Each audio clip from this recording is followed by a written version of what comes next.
Console modding like the 3DS or PSP has become a common theme in modern day, and this is because of two reasons. One, the software is no longer supported by PlayStation or Nintendo, which means that there's no real consequence to modding your 3DS or PSP because the eShop or the PlayStation shop are kind of dead, and same with the servers of most of the games on either console. There will be an edit note right now showcasing if there is actual games that still run online servers. But otherwise, the restrictions that usually are placed on modding a Switch or sorry, a Switch or something like a modern handheld device, which means like if you were to mod it, stuff like online play and the eShop would be restricted. But this isn't a problem for retro consoles like the 3DS and PSP, and they provide a decent chunk of power compared to more third party software or third party handheld consoles that are running Linux or some sort of custom OS. Now, getting into modding can seem really scary at first, but it's actually a fairly simple process.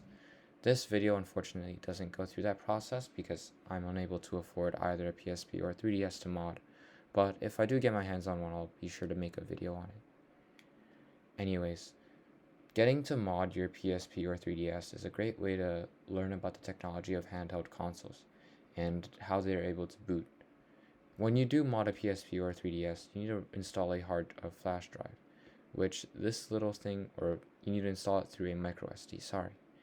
And the micro SD contains data, and this data can literally, when injected into your 3DS or handheld console, can literally alter how the operating system works.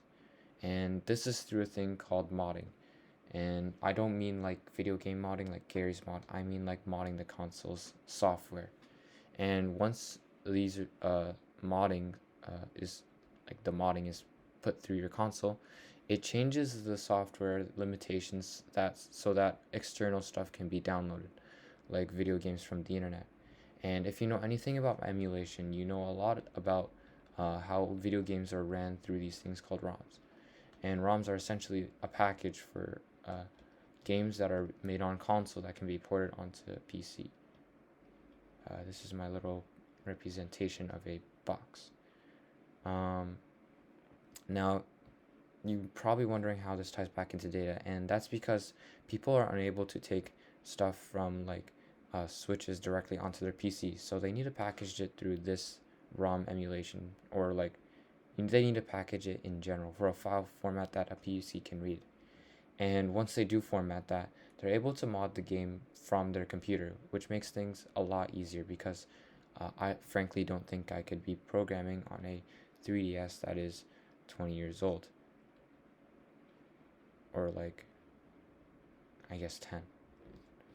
Anywho, it makes modding for games a lot easier, and programmers use a lot of software to literally go into the game and mod data themselves.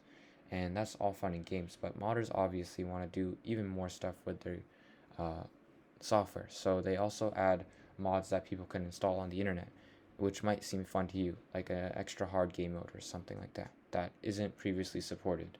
And the community can kind of take matters into their own hands and make their own kind of game out of something they really loved. And there aren't any real consequences, as mentioned before, because the online services of these programs are discontinued. So there's nothing really to take away from here.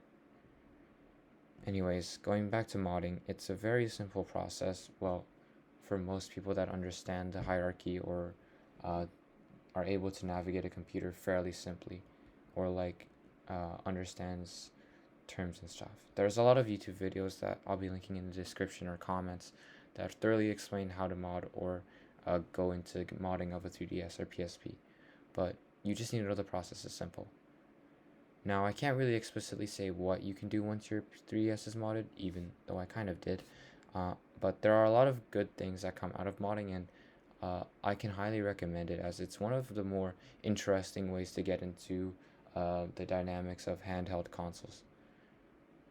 That's about it for this video. I hope you really enjoyed these subjects. I do enjoy talking about them, and they're pretty fun to research about. Anyways, I'll see you later.